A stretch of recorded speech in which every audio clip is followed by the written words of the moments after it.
She says, are we allowed to use beer shampoos that are on the market nowadays? This question has to be dissected in order to answer it. First of all, beer used externally and whether this is halal or haram. First of all, wine, intoxicants in general are different from alcohol. Alcohol is a separate substance.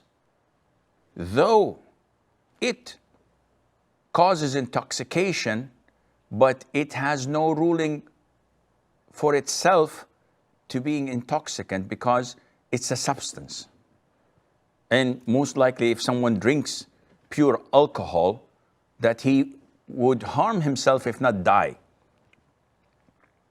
So alcohol itself is not our topic. Our topic is intoxicants. Whether it is wine, red or white, whether it is whiskey, whether it is any other intoxicant. Is it najis or not? Is it physically impure or not? Because this would affect a number of other things. So if I apply it externally, do I have to wash it before praying or not? So if it is pure alcohol and I have it in a swap and I clean my wound to pray, do I have to wash it? The answer is no. So some say, okay, because this is not wine. I understand. This is alcohol. What about physical alcohol? That is wine. If someone pours a glass of wine on my trousers, or a drop of vodka falls accidentally from the passenger sitting next to me on an international flight, which I have no control over, and turbulence, and it falls on me, can I pray? It's an issue of dispute. And the most authentic opinion is that intoxicants are not physically impure, but rather spiritually. And there are evidences proving that. Among them is that the Prophet ﷺ ordered the companions to spill out their savings and whatever they had stored of wine when the prohibition was revealed to him, and the rivers of wine was pouring in the streets of Medina, and no one considered walking on that to be impure and would affect their prayer in the masjid, among other evidences. So it is not physically impure. And this is why when we have a bottle of perfume that has alcohol in, and you apply it on yourself and your body, you go to pray with that. There's no problem in that. So using it externally is okay if there's a need to it, as in the case of perfume. Going back to beer. Not all beer is haram. So we have beer that is prohibited, and they have beer that is halal. How do we judge? We do that through the end result. If we have a beer that is called non-alcoholic, and it has 0.3 or 0.5% alcohol in it, doctors and professionals say that if you consume a six-pack, it would not intoxicate you. Hence, it is halal. Because the Prophet gave us the parameters, alayhi salatu wasalam, of what is halal and what is haram.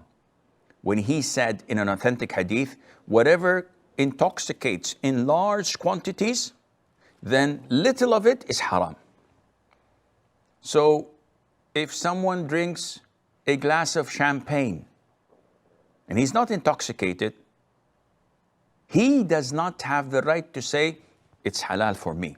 I'm just a social drinker. They were throwing a toast, so I just drank half a glass. And it did not intoxicate me. Said, Akhi, if you drank, or if you were to drink a large quantities of it, like 5 or 6 glasses, would you become intoxicated? He said, definitely, I'd become wasted. In this case, a drop of it, one single drop, is haram for you. This is the measurement tool that the Prophet gave us, alayhi salatu wasalam.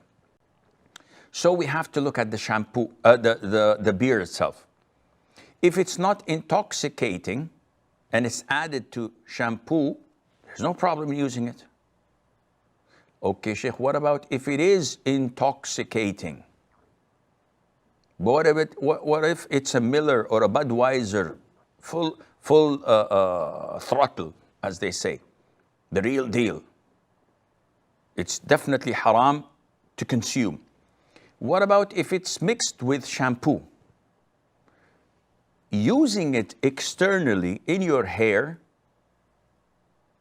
is permissible, though it is najis.